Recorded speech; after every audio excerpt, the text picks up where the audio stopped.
Behold, he cometh with clouds, and every eye shall see him, and they also which pierced him, and all kindreds of the earth shall wail because of him. As birds flying, so will the Lord of hosts defend Jerusalem. Defending also, he will deliver it, and passing over, he will preserve it. For as the lightning cometh out of the east, and shineth even unto the west, so shall also the coming of the Son of Man be. For behold, the Lord will come with fire, and with his chariots like a whirlwind, to render his anger with fury, and his rebuke with flames of fire.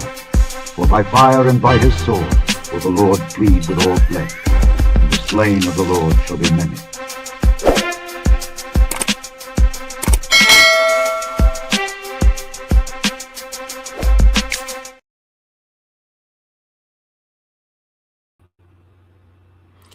Shalom, brothers and sisters. This is your brother Howie Allah. I'm going to give all glory and praises to our Heavenly Father Yahweh, and we do so in the name of our Lord and Savior Yahweh Shai.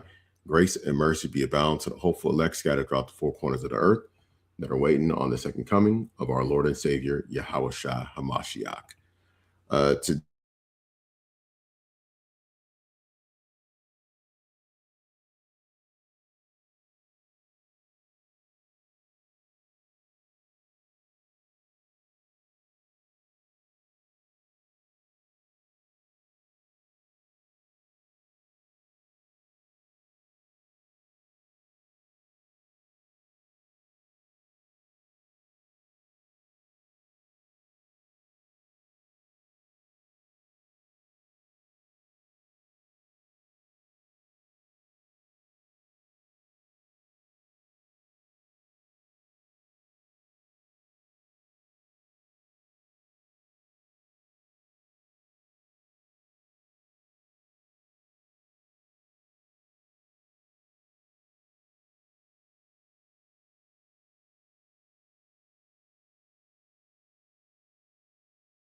Okay, this is Revelation chapter 16 and verse 13. I saw 3 unclean spirits like frogs come out of the mouth of the dragon and out of the mouth of the beast and out of the mouth of the false prophet. Now I'll say this, we're not going to go into deep breakdowns with we're not going to go over everything in the book of Revelation, and we've talked about this before. These will only be certain in-house breakdowns that we will give to sincere brothers of understanding, and it will not be fully available to the public. We may give one that is a very more basic, but the more deeper understandings will be kept for sincere Akim that want to be inspired by the word. Okay, now you would have to go out of your way, for those of you watching, to find out who the dragon is, who the beast is, and who the false prophet is. Then you'll understand exactly what these 3 unclean spirits are. Okay, because it's coming out of their mouth. Okay, that would be there's words that they're speaking, that all 3 of these entities are speaking, that are coming out of their mouth. Okay, and it's not a literal mouth. It means like what they are expressing. Okay, so when you go to verse 14, for they are the spirits of devils working miracles, which go forth unto the kings of the earth and the whole world, to gather them to the battle of that great day of God Almighty. Okay, now if you don't know, God Almighty is the Most High Yahweh. This is what he was known as by those that survived. Okay, those that survived the flood, that were the descendants of Noah. They knew him as God Almighty, Alashadja. Okay, so that is why that same name is coming up, because it's a name that signifies or personification that signifies judgment. It's like an AKA. Okay, an AKA is like, Notorious B.I.G. and then you got Big Papa Frank White, right? So you have another moniker, so to speak. So that's the other moniker of the Most High, is God Almighty. Okay, and so this symbolizes judgment coming, major judgment coming. Now, when you go to verse 15, it says, behold, I come as a thief. Blessed is he that watcheth and keepeth his garments, lest he walk naked and they see his shame. Okay, so basically you have to be a watchman. You have to be on watch and on guard. And we know that the world that we're currently in is built with many distractions. Okay, and this is the reason why even you got some people, they're so clueless, they're going to the gas station and the gas is going up, and in their circle of people that they deal with, they don't even pay attention to a lot of these things. Okay, they're paying more attention to, other forms of entertainment. They really don't even care to even dig deeper into situations. In fact, they're told what to believe in by the mass media. Okay, they're listening to, Republican or Democratic puppets that are giving them one narrative or the other that they hold on to, but they don't go into the reason why truly these things are occurring. And this is even one of the things that is one of the big mysteries by those that are, watching this from afar. But those that are at the very top, the leaders, the elites of these different countries, they know exactly what's at stake from the perspective of why these conflicts are occurring and what the power struggle is about. Okay, and then, as we know, this is a divine, setup of the book of Armageddon, because even though it has been written, they can't avoid it. Okay, and many of them are just playing right into exactly what the prophecies say. Okay, and it shows you that the Most High is the one who's the director of all of this. Okay, he's the producer, the director of all of this, and there's nothing that people can do about it, because who hath resisted his will? No one. Okay, and it says, verse 16, and he gathered them together in a place called in the Hebrew tongue Armageddon.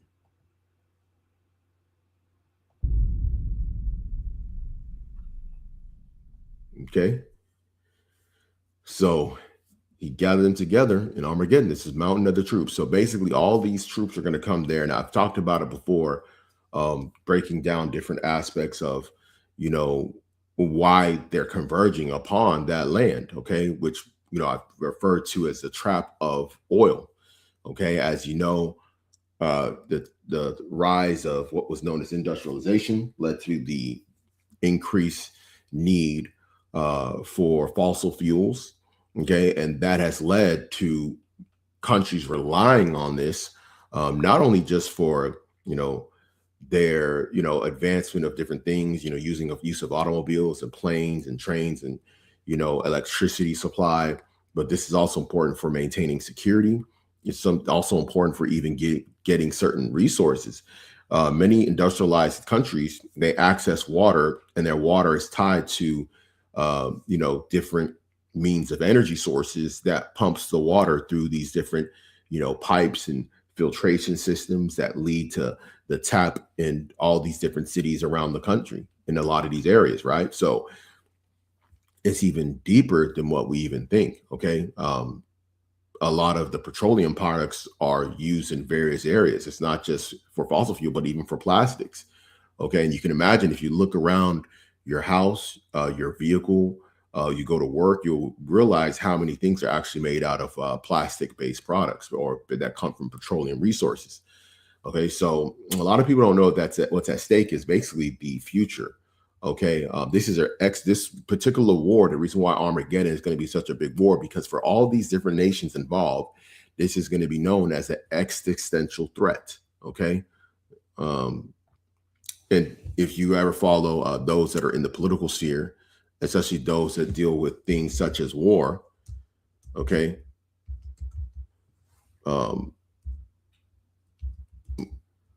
let's look at this real quick. In fact, what am I going to do?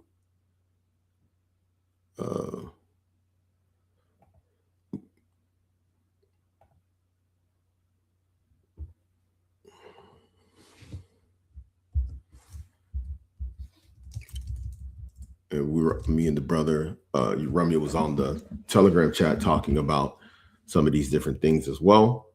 Okay.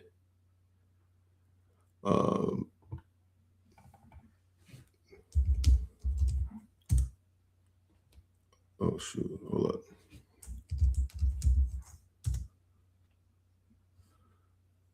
Okay, so this is what they talked about even with Iran. Okay, what Iran is fighting for is survival. Okay, this is the war against them. They view that as an existential threat. Okay, so I'm going to go ahead and show you this. This is from the Bing search engine, Copilot search. An existential threat is a danger that could cause humanity's existence or permanently and drastically curtail its potential. Now, you can replace humanity with any country that's facing what is known as an existential threat. Okay, so for example, Hezbollah, the militant group out of Lebanon, believes that they're fighting an existential threat in relation to the West, and in particular the Israeli state. Same thing with Iran, okay, and their Islamic State, okay, believes that their battle against the West is an existential threat, meaning that this could lead, that if they do not fight, that they're leading to their potential extinction or the existence of themselves and their culture. Okay, so this is why people that are fighting for survival fight harder than anybody. Okay, whereas on the other side, you have people or factions that are fighting really for dominance and control. Not the same thing, because if you really look at the those that are, the ethnic group or people of the Israelis, they're the highest.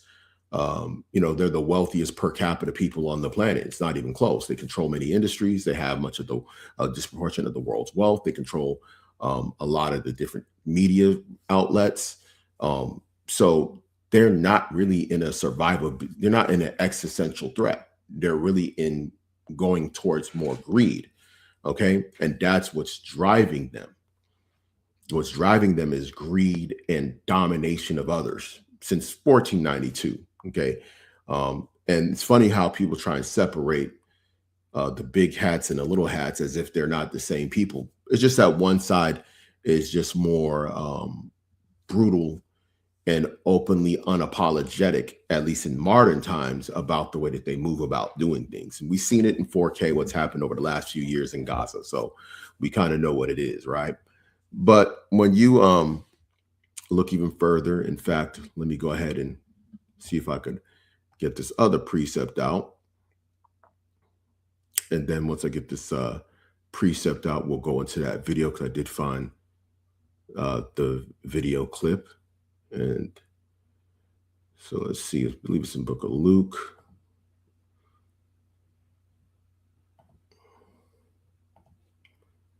This is red letter, okay, from Yahweh Shai. Okay, and I'm going to kind of lead into it because these is events that occurred prior to this time, right? And I'm going to show you what I mean by that. Now, when we go to Luke chapter 21 and verse 24, and they shall fall by the edge of the sword and shall be led away captive into all nations, referring to the children of Israel. Okay, particularly at this point, the southern kingdom primarily that was in the land at the time of the Roman Empire.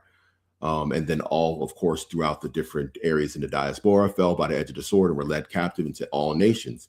And it says, Jerusalem shall be trodden down of the Gentiles until the time of the Gentiles be fulfilled. So guess what? Jerusalem is not under the control of the Israelites. Okay. We don't have in Jerusalem, you're supposed to have, the temple. Okay. The high priest, you're supposed to have the king of Israel. That's when you know that we're under control. If these people went back into the land, yet they have not been able to institute those things, is because they're not the people, because they were there to Gentiles fulfilling prophecy. Okay, like we said before, who hath resisted his will? Okay, they fell right into the trap of their own desires, as far as the desire to take over the Holy Land. This is also prophesied in different books, like the book of Ezekiel. Okay, where it talked about the children of Edom doing as they please to take over. Okay, we'll see if we can also get that, just to add a little bit. Okay, because it goes into the video as well. So see if we can get it.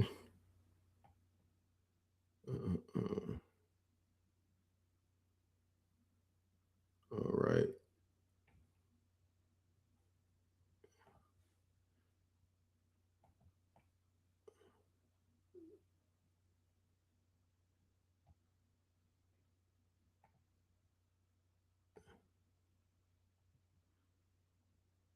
Let me see. So,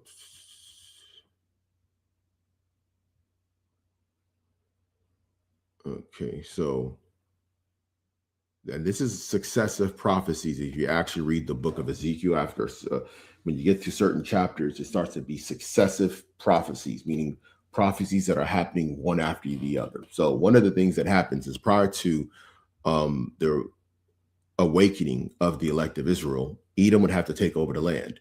So as you see here, we have Ezekiel chapter 36 and verse 5. Therefore, thus saith the Lord Yahweh, surely in the fire of my jealousy have I spoken against the residue of the heathen and against all Idumea, which is the children of Edom, okay, which have appointed my land into their possession with the joy of all their heart, with despiteful minds, to cast it out for a prey. Remember, they're telling the world that they're the ones that's entitled to this land. They said that they're the descendants of Jacob and that this is their birthright. Okay, this goes back to the movement of the Zionist movement under Theodor Herschel, who was also a self-proclaimed atheist as well, interestingly enough.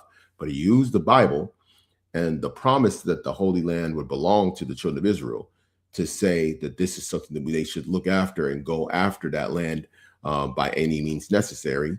And of course, if you go over time, certain events occurred in the late 1800s, going into the 1900s, led to World War I. World War I led to the Mandatory Palestine, known as, the Balfour Declaration, which the British controlled it after they got it from the Ottoman Empire. And then they started doing settlements there. Okay, and the settlements led to different acts of aggression, such as one of those known as the Nakba. Okay, the Nakba, the Nakba, which is what's known as the is a catastrophe for the Palestinians because they were driven out of their lands. And this is where a lot of them ended up in places like Jordan. And then some of them ended up, of course, in the West Bank and modern day Gaza. And of course, the whole partitioning of the UN partitioning of the land of 1947. Okay. And then, of course, the declaration of the State of Israel in 1948. And the rest is history. We've kind of been an ongoing conflict really for the last 100 years within what people known as the Palestinians and the Israelis. Okay. And that is a contested area. Now, what has been happening is over time, what has been found out is that they didn't just want that land, because remember at the time, even though there was different people saying it back then, remember this is pre-internet, it was written, a lot of the Zionists that were a part of that always believed that they needed that whole section from the river to the Euphrates. And now it's kind of known more openly about this Greater Israel Project. And now it's threatening the other Arab neighbors, as we've seen as well, okay, which leads to certain confusion that a lot of people kind of don't get when they look from the outside looking in, especially when they see the relationship between Jordan, Egypt, Saudi Arabia, and the other Gulf states as their partnership with the West, primarily through the petrodollar, and also their seemingly friendly nature, or you could say more neutral position with the Israelis in that region. Okay. So let's go ahead and go further down. And as you see here, it says the return of Christ. Now, this is after that. Okay. So in verse 25, it says, and there shall be signs in the sun and in the moon and in the stars, and upon the earth, distress of nations with perplexity. Okay. The distress of nations is going to be the scarcity. Okay. Meaning that there's going to be constraints and scarcity among the nations. Okay. It's going to be decreasing in food supply. As you know, I did a lesson when it was discussing the Ukraine-Russia conflict about how 1/3 of the Earth's carbohydrates is basically made in that region. Okay, a lot of those products go to many of these other countries in Asia, West Asia, that is the Middle East, Africa, and different parts of East Asia and different parts of Europe, because they supply so much of the world's wheat. Okay, Ukraine is known as a breadbasket, as you know, because of the war.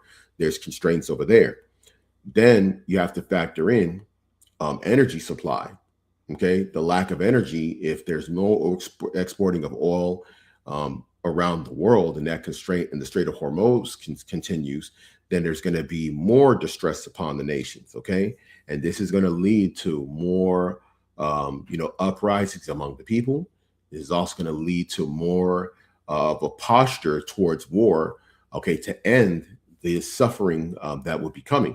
Okay, and this is what's going to drive a lot of these nations to go into the Middle East, to basically take control over this important resource of oil, and to, of course, settle different grievances, okay, settle scores, so to speak, with the West as well. So that's going to kind of be among the driving forces that's going to lead to the road to the Battle of Armageddon, okay? So we're not going to get into the coming of Yahushua yet, because the coming of Yahushua has to come after Armageddon. So we're not going to go deep into that subject because it's not necessary as of right now. I'm just trying to give you a basis which you could follow step by step towards that particular time, because we're going into what's approaching right now, okay, which is the Battle of Armageddon. And as I stated earlier, let me go back. As you see, that's the title of the video. I think I did it like 8 or 9 months ago. Why the elites need Greater Israel. Okay. And I'm going to just show you just the video so y'all can see this map of how much land that they're looking to acquire. countries and create a large country called Greater Israel. You see, Israel is an expansionist country, similar to China, and it is gradually increasing its territory. Greater Israel includes the entire area of Palestine, Jordan, and Lebanon, as well as parts of Saudi Arabia, Egypt, Syria, Iraq, and Turkey. This is not a new concept. In Zionism, the founder Theodor Herzl considered the area from the Nile River to the Euphrates River as Jewish territory. According to historians, it is due to this concept of Greater Israel that Israel is always looking for opportunities to attack its neighboring countries. Experts also believe that this entire plan is backed by the United States, which uses Israel to maintain its dominance in the Middle East. This is why, not long ago, Donald Trump mentioned in one of his speeches that Israel is very small and needs to be enlarged. Therefore, whenever Israel attacks any country, the United States always supports it. Okay, and as you see there, that's the Greater Israel from the Euphrates to the Nile. Okay, so it's going to take over parts of Saudi Arabia, Syria, Lebanon, Jordan. Okay, parts of Turkey. As you know, one of the things that was said was that Turkey is the next Iran. This is what they're saying as well. Now they're saying it kind of prematurely because I think they believe that they would topple the regime, the Iranian regime, with the assassination of the head of state. And they believe that by assassinating the head of state and many of the elites that they would just crumble. But the son survived, and he's now the supreme leader. And now basically the war continues. Okay. So that threat, and that's why I even had it in a thumbnail, even though Turkey's a NATO ally, I put Erdogan, who is the head of Turkey, on the other side.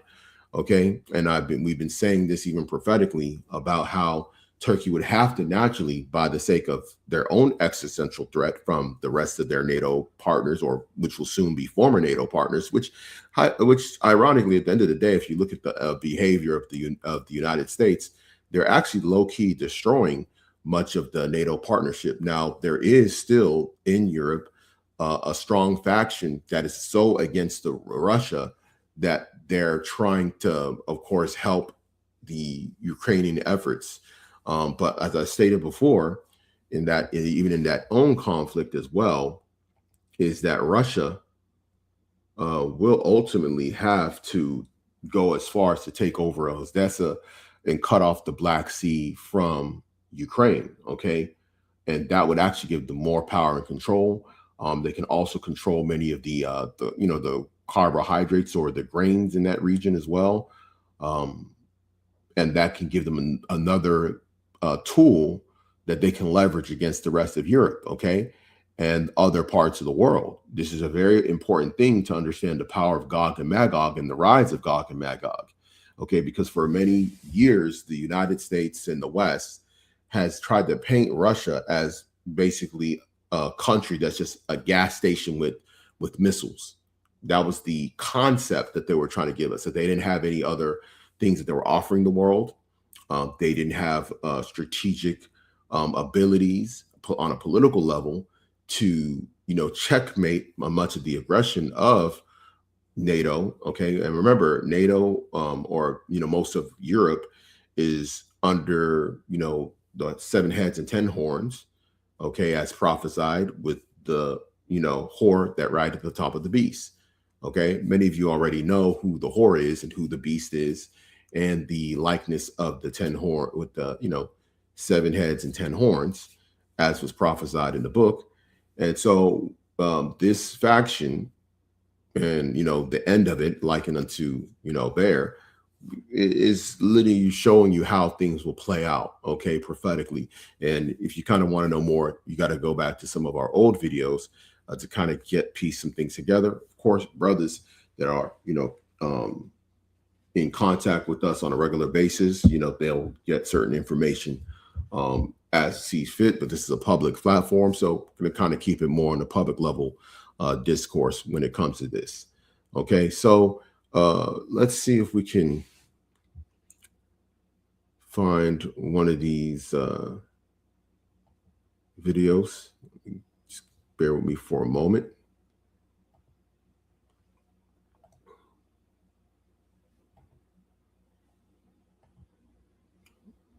Okay, and another thing as well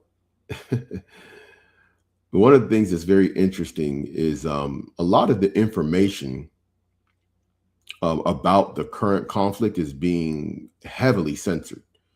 Okay. Now, recently, the United States did make a strike on Karg Island, where, you know, a lot of oil is refined and basically shipped from that island. That's basically an Iranian island right there in the Persian Gulf. And the United States struck it. I guess they said some military sites. As you know, the Strait of Hormuz is heavily contested. I believe right now they're allowing certain ships from Asia to go through the Strait of Hormuz, while they're not allowing, and what I mean they, meaning Iran, is not allowing that to go to the other ones to go. And what's happening is a lot of those ships now are not even being insured, so they're staying because they're scared that if they get attacked, of course, they wouldn't be able to pay for the damages or the supplies lost. Okay. And so people have to understand that this is something that you have to kind of more understand through prophecy, because a lot of the things is going to be a little bit harder to understand because of what the media is going to be feeding people. They're going to feed people certain information because they don't, if you keep them, they completely leave you out the dark, then the mass is going to feel like they have something to hide. But if they give you at least some information, then you'll feel like you're getting, you know, you're being told the truth. Okay. And unfortunately, that's how a lot of people, the sheeple, think. The sheeple, you know, believe what is being spoken and they kind of just run with it. But those that are in the know that there's more to the matter. Okay. So let me see if we could, there was some videos that I saw. Let me see. Yeah, and by the way, a lot of people might not understand, but the supreme leader, the Ayatollah Khamenei, who was the head of Iran, the Islamic Republic of Iran, he basically sacrificed himself for the sake of this particular conflict, okay, to basically escalate. He was 86 years old. Many of his own family members, I believe his daughter, his daughter-in-law, his grandchild, which was the child of his son, the current leader, who was also injured but survived. They're all were basically martyred. Okay, and in their cult, in the culture of Islam, particularly in Shiite culture, martyrdom is the highest form of your religious, your religious, you could say, faith. Okay, is to die being a martyr. Okay, and how you die is important. Who you die from is very important, right? If you die what they perceive to be the enemies of their, you know, of their God, then you are even more important and more likely to get a reward based off of their belief system. And faith, religion plays a big part into the war of Armageddon. Okay, as you saw there in Revelation 16, you know, it tells you the mouth of the false prophet. Okay, so we have to understand that this is not even just an economic war, but this is a belief of many people that are involved of the war between good and evil.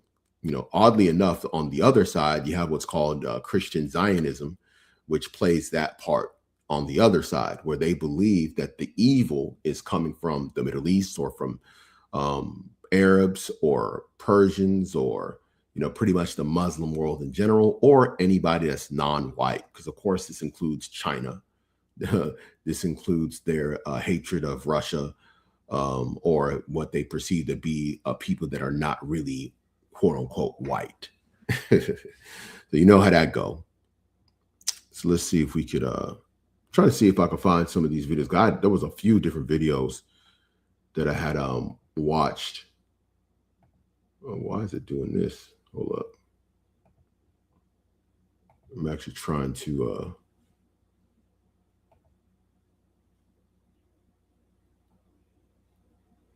Yeah. Also, another thing that there's rumors that Netanyahu's dead. And let me see. I'm actually listening to this real quick. Give me a moment. I'm going to see if this is something I can add in.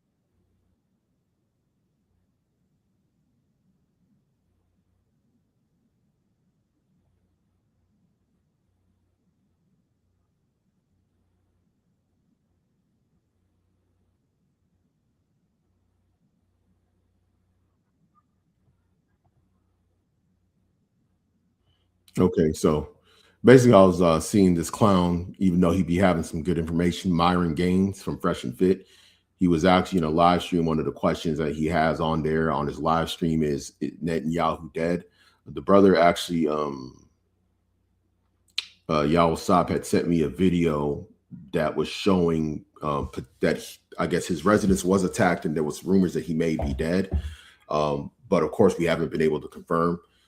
If he was, I think that there would be it would be a very interesting thing. However, if you look at it from this perspective, right, the agenda is the agenda, right? And we always stress that because a particular leader dies does not mean the agenda changes, because the agenda was even there before them.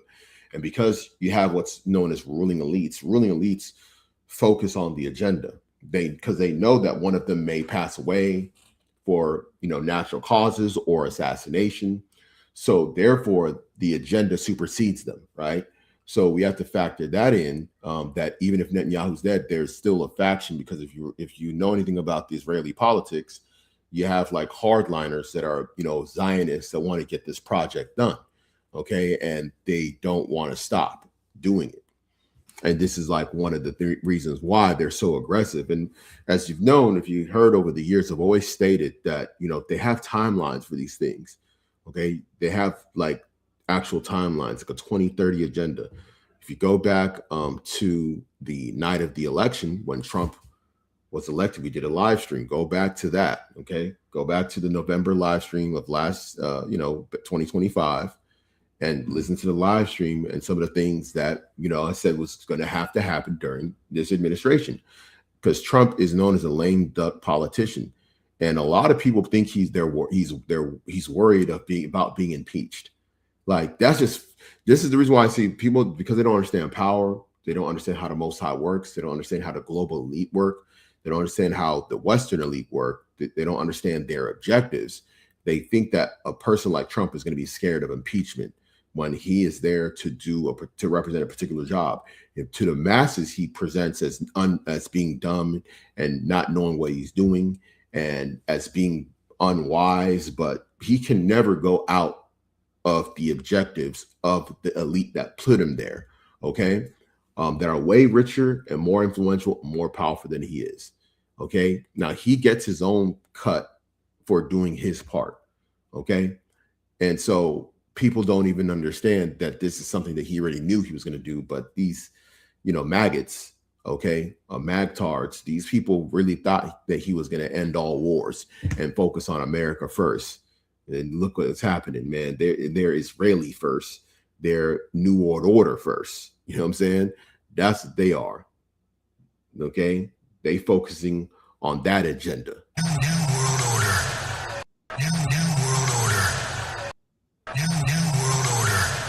Yeah, that's what they about.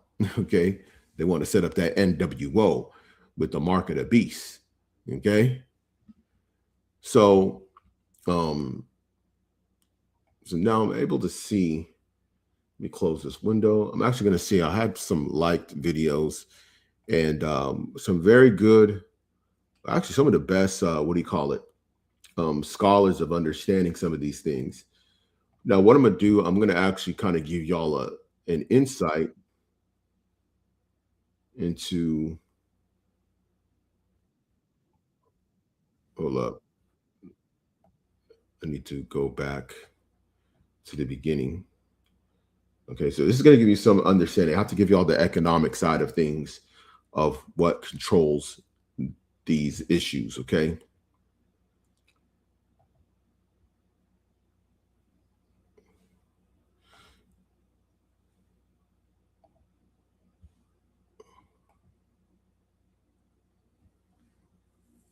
So when you go into this particular video has the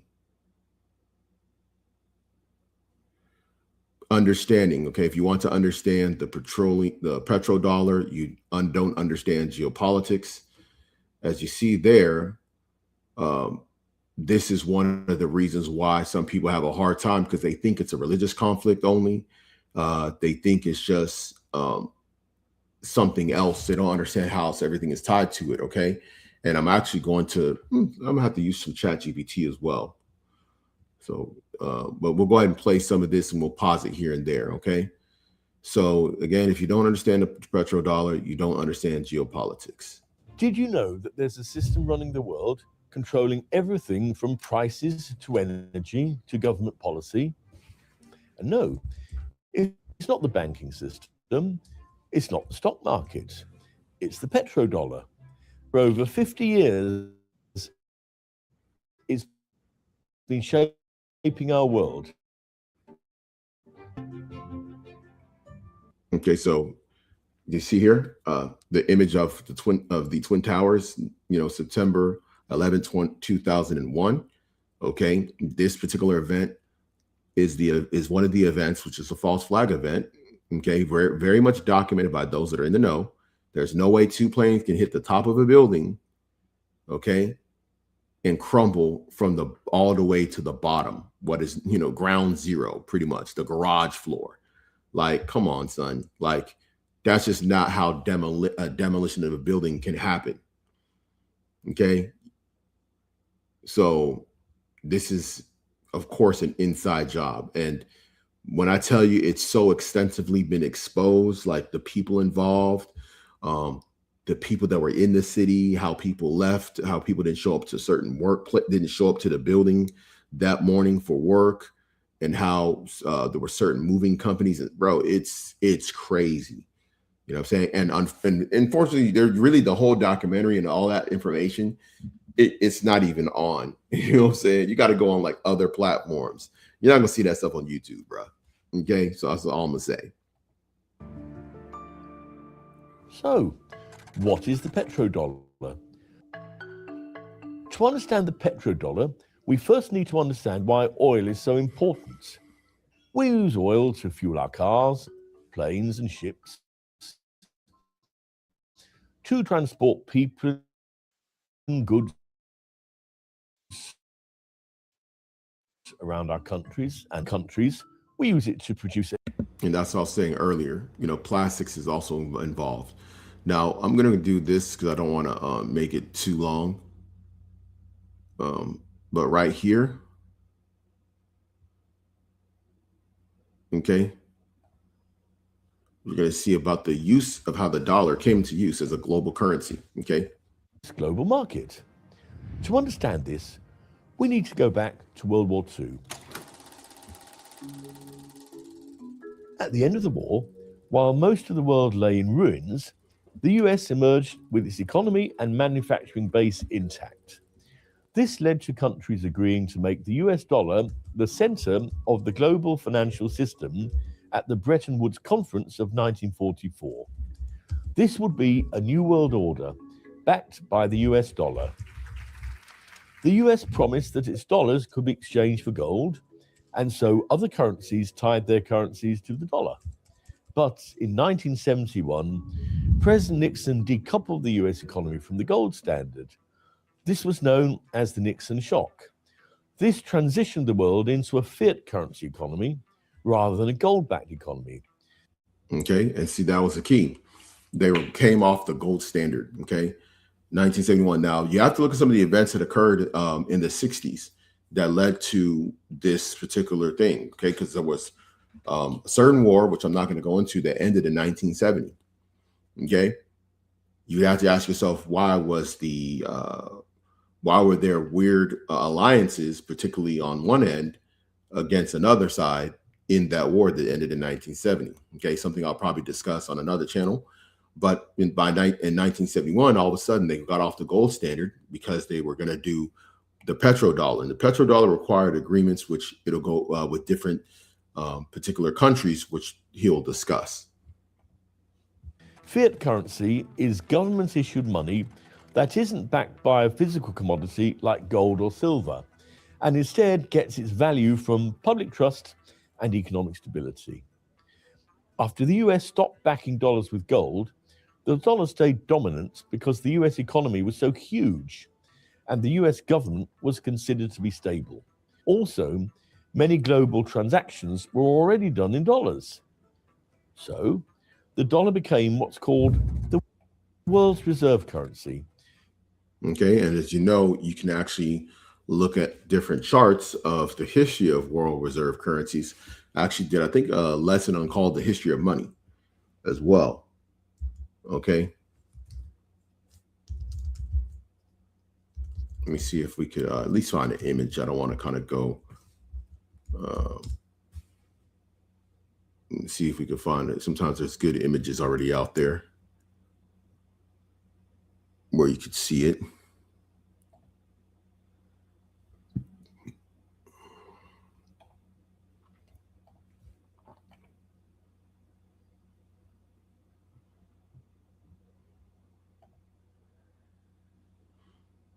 Okay, so you see in this tab right here, okay, this right here is the history of the reserve currency status. Okay, so as you see here, when you go back, Portugal, okay, so of course, Portugal was going to be the original because Portugal was one of the first explorers of the New World. As you know, also Portugal was the first country that started going out and started basically colonizing different parts of Africa or doing interactions, modern day Angola being one of them. Another area is going to be Mozambique. So areas like that that are now, I guess you could say, Portuguese speaking countries in Africa. Okay.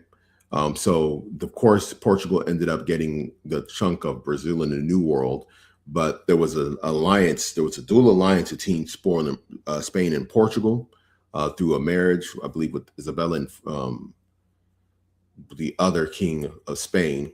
And what happened is they kind of had like a unified front where they were kind of doing things together. Okay. But ultimately, Spain became more of the stronger of the two and got a large chunk of the New World spaces. Okay. So when you go into that time frame, as you see here, pretty much you have Portugal for 80 years. Then about 1530, Spain had it till about 1640. And then from 1640 to about 1720, like another 80 years, you had the Netherlands. A lot of people don't know that. Okay. So by this time, Netherlands had a nice amount of fleet of ships around the world. Okay. You think about Indonesia, you go down to South America, Curacao. Okay. They also had the, you could say the Cape, okay, or Western Cape over there in South Africa. The Boers, okay, these are the Afrikaners, by the way. So they had, you know, quite a bit of access to different touch points around the world, and thus making them, you know, a world reserve currency status during that time. Okay. And they actually were able to hold their own despite being somewhat smaller in population, but they're able to hold their own against the other European powers, which was leading to various conflicts before what was known as the scramble for Africa. Okay. Now, when you go into the next level, you have France. Now, France was the big superpower within the European continent. Think Napoleon Bonaparte. Think of, you know, that particular time frame of the Napoleonic Wars. Okay, I highly recommend y'all Google that. You can also see videos about the Napoleonic Wars. This is when France was the most dominant people in the world at that time. And then, you know, of course, their fall came with the Haitian Revolution, which led to them losing one of their biggest, revenue generating slave colonies in Haiti. Also, they lost a lot of their territory in the modern day United States, where they sold a lot of their property. You got the French Indian Wars, also leading to the sale of the Louisiana Purchase. So that's how the Western expansion of the United States occurred, which later led to the Monroe Doctrine and the Manifest Destiny. Okay, these are things that you have to kind of know about to understand how the Most High built these different systems up that are here now, because they didn't all just come out of the void. They actually had different sequences of events that occurred. Okay, and that's what we're doing right now. We're watching these sequences of events play out. Now, of course, by that time, Britain was able to take over the world reserve currency status. Although they did lose the 13 colonies of the United States, they still held on to many other areas. A lot of the British Caribbean, they still held on to. They held on to British Guyana. They held on to, a lot of their colonies that they had, trade routes that they had all the way to India, Hong Kong. In addition to Australia was one area that they were able to take over, New Zealand. So a lot of different territories, of course, South Africa.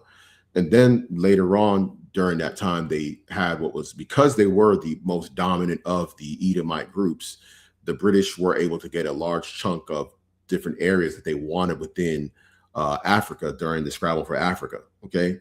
And this led to, a large amount of, taking of resources from the continent. You could think of Cecil Rhodes, Rhodesia. You could think about what was going on in, Rhodesia, which is now Zimbabwe. Then you got South Africa with all the different mines, diamond, gold mines, and all that, plus the southern route of trading right around the southern tip of Africa. These are all important for, control and status. They also still had the Hong Kong colony, okay, over there in China. They had, India with their, Royal Indian trade companies. So we're talking about massive amounts of domination. Now, what happened is World War I happened, later World War II, and World War II is kind of what led to the decline of that. This is the reason why by that time, as you saw in that video, they show what was called the Bretton Woods Agreement, okay? In fact, let me pull it up real quick.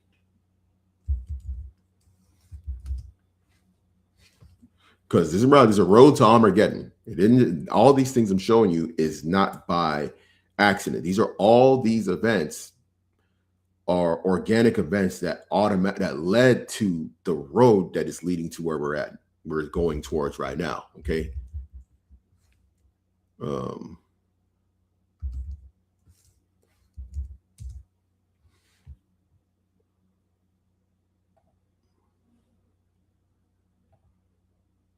Okay, so you had the Bretton Woods system. Okay, the Bretton Woods system of monetary management established the rules for commercial relations among 44 countries, including United States, Canada, European countries, and Australia. Isn't it very interesting how they all came to agreement together, all the Edomite factions, okay, the ones that created this agreement. So that agreement was in 1944, which was alluded to in that video, okay? And let's see. So look, the conference was held from July 1st to July 22nd, 1944. Agreements were signed. Then this is during World War II, because World War II was coming to a close. After the legislative ratification by member governments, established the International Bank for Reconstruction and Development, later part of the World Bank Group. Okay. So this is how the World Bank Group came about. Okay. And the International Monetary Fund, the IMF. This led to what's called the Bretton Woods System for International Commercial and Financial Relations. Okay. And we've talked about the beast system being tied to these things.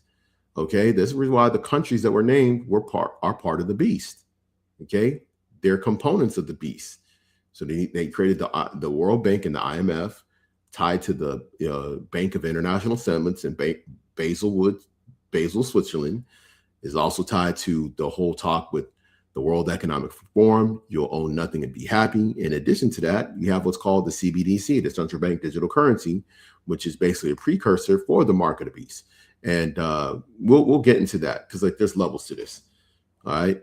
So if you want to know more, go into that particular Wikipedia page and just get a summary, or you can simply Google search or watch a video, and hopefully you'll get the right information. So going back to this other tab, okay. So it says here that now I don't know when this particular image came up. I think it's in 2023.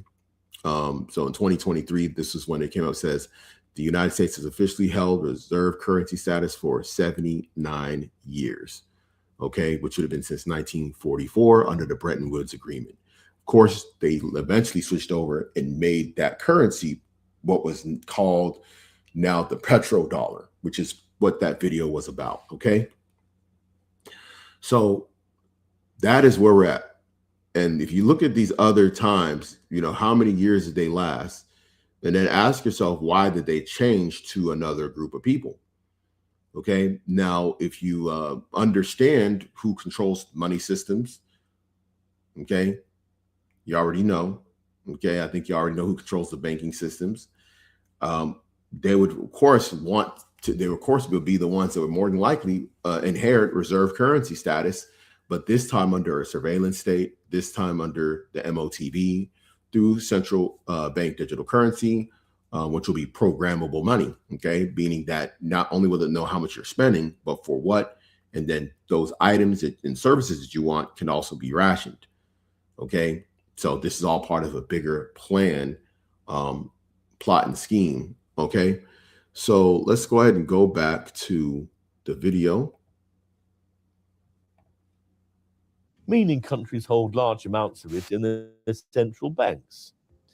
But in 1973, the world experienced the OPEC oil crisis. This was when Arab oil-producing countries stopped selling oil to countries supporting Israel in the Yom Kippur War. Okay, so this is very important, right? Because oil and holding of oil is also one of the tools that these people have, although they're part of the petrodollar system. Now, as you see how the Arabs did this over the war, the Arab-Israeli war. Now, when you look at what's going on with Iran, Iran is doing this because of their aggression of the West towards them, okay? Including the United States, in order to gain political leverage. This caused oil prices to quadruple, leading to massive shortages and severe inflation in Western economies. In response to this, the US made a major agreement with Saudi Arabia, one of the world's largest oil producers. The deal was simple. Saudi Arabia would sell its oil only in US dollars. And this is the reason why the Saudi royal family is such a ally of the United States. This is the reason why on Western media, particularly in the United States, you will not hear the Saudi Arabia being called a dictatorship, a monarchy, that they're not for rights to free speech. Remember, for a long time, women couldn't drive, but how many women were actually protesting or saying things in the West against Saudi Arabia? You didn't hear a peep because they weren't told about it, and there was no negative propaganda against Saudi Arabia for these things. In return, the US would provide military protection and support. Now, this right here has been exposed. The military protection and support was going to be from who, right? Saudi Arabia's only main enemies in that region is going to be the Israelis and the Iranians, okay? The Iranians being Shiite and not Sunni, okay? So those would be their two main rivals, and the U.S. would promise to protect them. Remind you, this is 1973.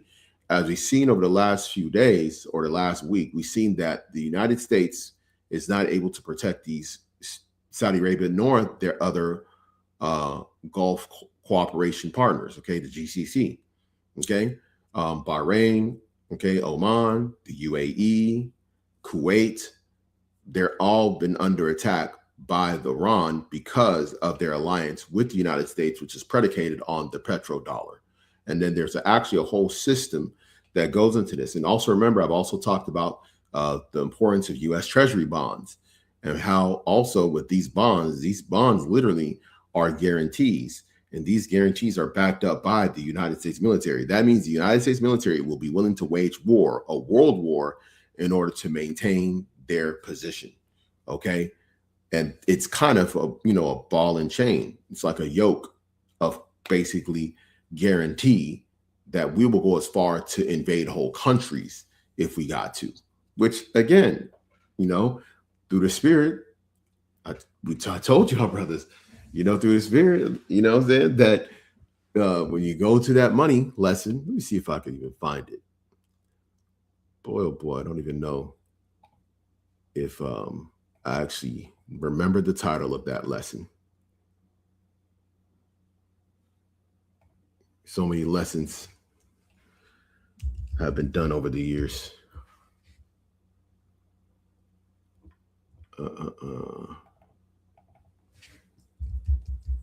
Just have to put title and see if something pops up.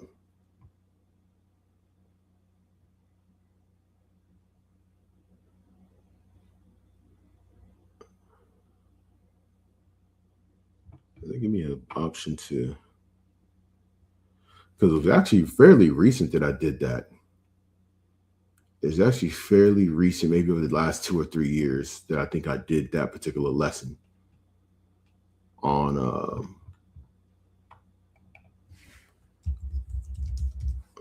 unless the powers that be decided to block it, because I've had a few blocked videos. Yeah, it's not showing up. Another brother, you probably knows what I'm talking about. There's actually a video where I went into the actual treasury bonds and basically going into how it works. Okay, which but people don't understand the power behind it, the power and influence behind those bonds.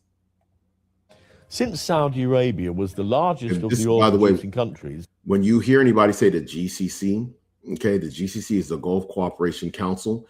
These are all the places, okay, these are all the countries that it just so happened that Iran had attacked when those initial strikes, Operation Epic Fury, which is what it was called, when those strikes went out, that was among the strikes, of course, that killed the supreme leader, the Ayatollah Khomeini. Iran, okay, which is right here, by the way, they retaliated by striking all these different places, okay, attacking primarily their infrastructure and their oil installations, okay, because they, of course, are complicit by being allied with the West, particularly the Israeli state in the United States, okay? The other ones soon had to follow suit. This meant that you needed US dollars if you wanted to buy oil from most major producers, no matter where you were in the world. Here's the big idea. If every country needs oil, and oil is sold in dollars, okay, then every country needs dollars. Imagine you're a country like Japan. You don't produce much oil, but you need oil to power your economy. To buy oil, you must first get US dollars. Second, keep dollar reserves ready. Third, trade with the US or hold US assets. This creates constant global demand for the US dollar, and that demand gives the US major advantages. It keeps the dollar strong. Yeah, so as you saw there, they gave an example of Japan. And this is the reason why all these different nations are going to end up having to go to the Middle East and send their armies there. Japan will be there. See, when people think about the War of Armageddon, they just think about the countries in the Middle East. Okay? They don't think about the other countries, okay, who will bring their troops. They'll have to set up shop in certain areas, and then they're going to have to basically, march their way towards that region. Okay. One, because of, the air defense capabilities, also will hamper certain military objectives. You also have the use of drones. In addition to that, you'll have the supply of resources, particularly fuel resources, being limited. Okay, which means that you're going to have to do a lot more ground battling. Okay, and let me actually see if I can find this precept. Okay,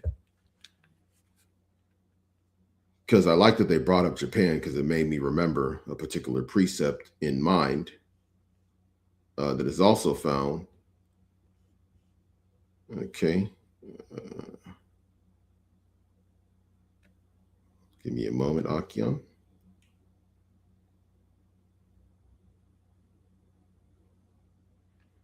So let's see if we can find this precept.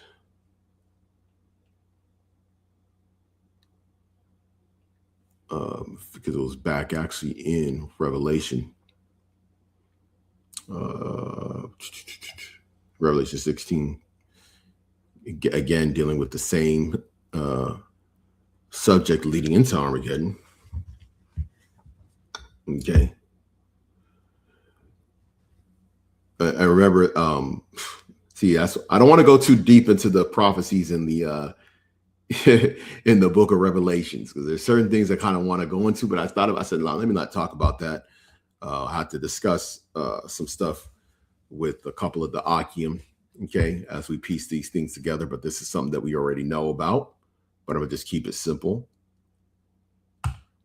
So you see here, Revelation 16:12, and the sixth angel poured out his vial upon the great river Euphrates, and the water thereof was dried up, that the way of the kings of the east might be prepared. Okay, so the kings of the east will need for that river to be dried up, which is one of the prophecies that will come to pass. Okay, this is to the part of the issue with the Armageddon. Again, this is what I say, it's a road to the battle of Armageddon. Okay, a lot of people say, oh, we're in Armageddon. We're in Armageddon. No, we're not. We're not in Armageddon yet. It's a road to Armageddon. Okay, these are all events that are leading up. Technically, if you look at historically, how people would historically put it, if, if I'm talking from a secular perspective, they would say in the history books that World War III already started. They'll probably use some of these conflicts, particularly, they'll probably use a certain flashpoint conflict that said this is the beginning of World War III. The beginning of World War II can vary depending on where you're from, right? For the United States, it's the attack of Pearl Harbor. For Russia, it was the aggression of, Germany, Nazi Germany, invading Poland, because by invading Poland, you knew that they were not too far from the Soviet Union.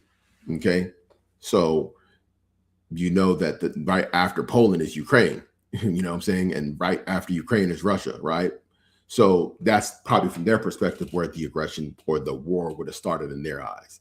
So that's the reason why we can't really pinpoint globally what people would say where World War III happened, or AKA we would know as the Battle of Armageddon, because there's going to be conflicts all over.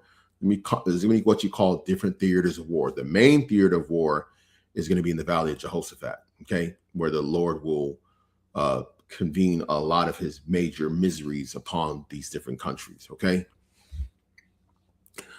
So let's go ahead and go back to that video. So what are the benefits for the United States to have the global reserve currency under the petrodollar? One, keeps the dollar strong because, and we'll listen to the rest. Because everyone needs dollars. It allows the US government to borrow money more easily and at lower interest rates. And it means the US can use financial systems like sanctions for US banks. At the center of the world economy. What happens to the oil money that the oil? And if you really look at the behavior of the United States and the Israeli state and how they work closely together, if you really think about it, the plan is to switch over the petrodollar and that status over to the control of, the Israeli banking state, which they already control. But we're talking about from a perspective of the center of gravity would be in Jerusalem. You know, it's so many multi-tiered layered objectives that surround that land and that area, and the objectives of the global reserve currency status, which will be under one world currency, under these programmable money known as the central bank digital currencies. Okay, and this is very important to know because a lot of people don't understand this, but let me actually see if this will pull up.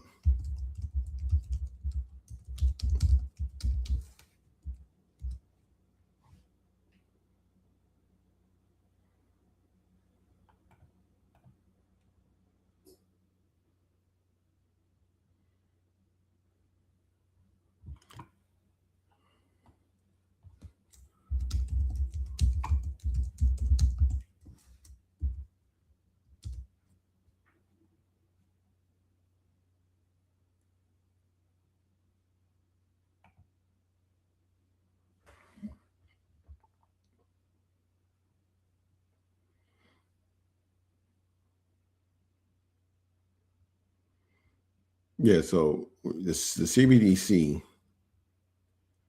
is very critical. I'm actually looking for something else. But actually, I got something that I'm going to show from the chat GPT that I asked earlier. So let me go ahead and continue playing this. Oil producing countries receive. They don't just store piles of cash, they invest it. This is called petrodollar recycling. For example, oil countries invest in US government bonds. They buy American companies. They invest in. So, what's the future of the petrodollar system? In recent years, some countries like Russia, Venezuela, India, and Pakistan have tried to trade oil in other currencies like the euro or the Chinese yuan. This is one of the goals of the BRICS trade alliance, which is a partnership of countries that aims to reduce global dependence on the dollar. So, here's the million-dollar question. Why are countries that are hostile to the US still trading oil in dollars? Good question. Moving away from the petrodollar system isn't as simple as it sounds. If you suddenly switch currencies, you're not just changing payments, you're disrupting contracts, hedging systems, insurance, and pricing models. The US dollar offers high liquidity, meaning that you can move billions without crashing the market, and it has strong legal protections. It's like when Facebook tried to introduce Threads to compete with Twitter. It's not so easy to suddenly get everyone to move platform when everything's already happening on Twitter. But China and Russia are reducing their dollar use selectively. Yeah, and they're aligning with other countries who are not benefiting from this petrodollar system that's, facing sanctions. So if you look at who the sanctions are against, it makes sense. Now, remember, they're trying to prop up the petrodollar system, right? Remember, energy is very important. Energy is the lifeblood of the modern economy. It's literally the lifeblood of the modern economy. You need energy sources, oil and natural gas. Okay. Russia has both a large amount of natural gas and a large amount of oil. So they're able to use their oil resources and give it to these other countries. Okay. It's just, even if they're under sanctions, they're able to help them out. Okay. Now what I did is did this. Okay. I asked ChatGPT, provide the top 10 countries with the world's largest oil reserves. Okay. And as you see there, number one was Venezuela. Many people in America did not know this. This is the reason why the United States under Trump went and toppled the regime, okay, of Maduro, and basically have taken control of these large oil reserves right before they decided to, of course, wage a preemptive attack on Iran, which is number 3 on this list with 209 billion barrels. Okay. Now, when you look at Saudi Arabia is already under the agreement, as we saw in the video, right? They already were the main country under the GCC that had agreed to be in league with the United States, which of course caused the other GCC countries to follow suit. You see, of course, Canada, okay, which is part of NATO, also an ally of the United States. Iraq, which is one of the countries that was invaded, okay, under the Bush administration.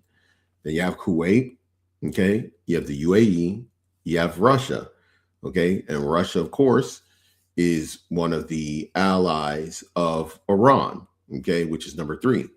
Then you have Libya, okay, that was invaded, toppled, okay? Of course, we know Muammar Gaddafi was the head of that country at the time. They've been toppled and pretty much compromised.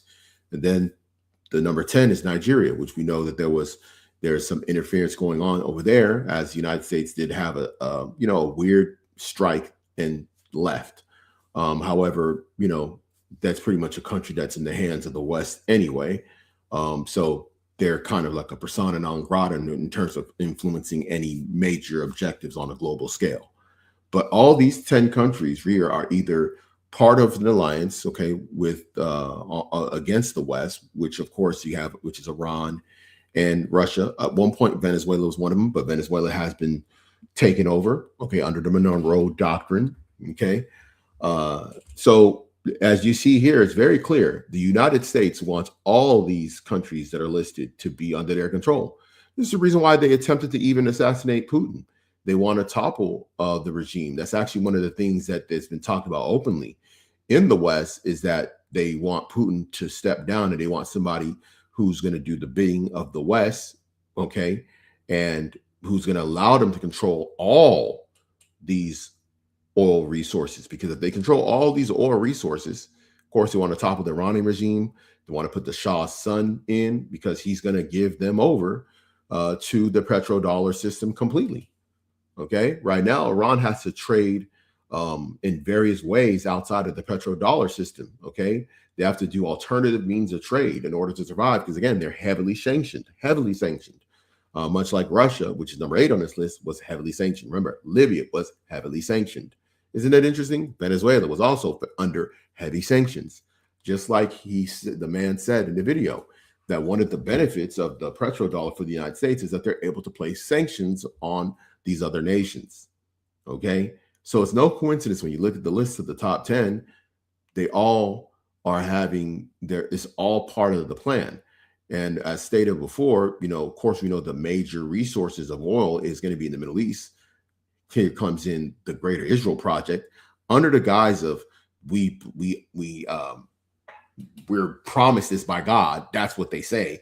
Really, it's we need this territory. We're using this boundary that was given to Abraham in the book of Genesis, so we can control the oil and thereby control nations. Okay, and we'll back it up with a mark of the beast system, and all you people are our subjects and slaves forever. That's essentially what they're trying to do. That's the end game. Okay, always remember the end game objectives in this.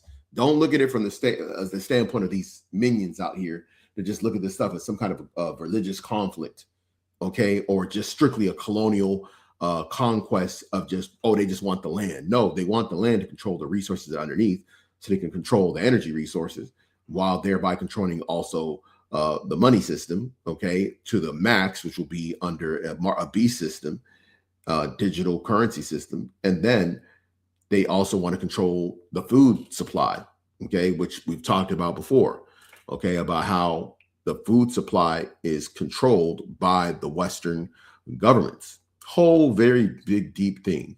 Okay, this goes back to the likes of a Thomas Malthus, okay, Malthusianism. Okay, this is one of the things that a lot of people don't know.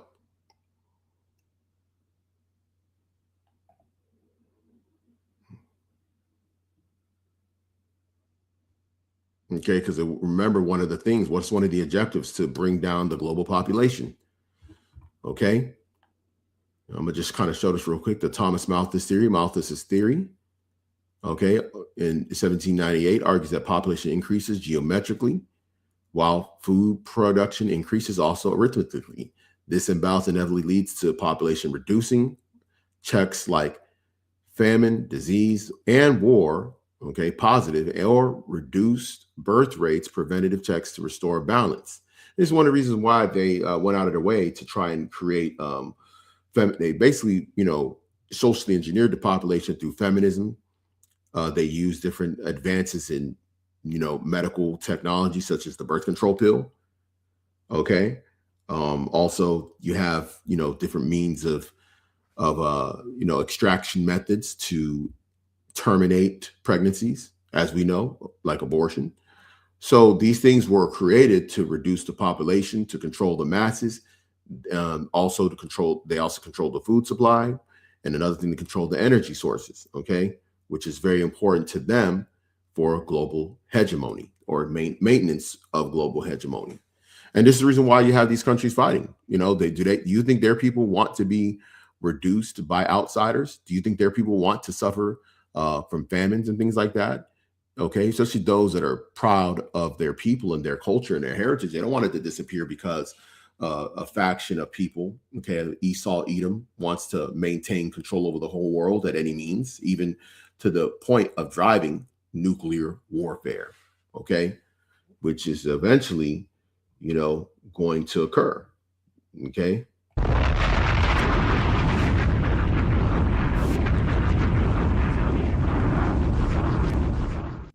That's the sound of the fall of Babylon, okay?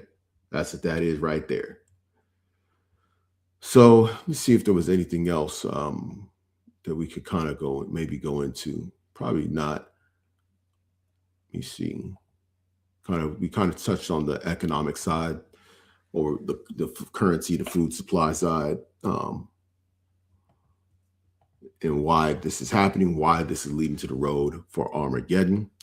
So hopefully this is edifying. We'll probably have to get to a part 2 on this, or this will be an ongoing, of course, topic, as you know. So hopefully this is edifying to you, brothers and sisters. And again, I want to give all glory and praises to our Heavenly Father, Yahweh. We do so in the name of our Lord and Savior, Yahweh Shai.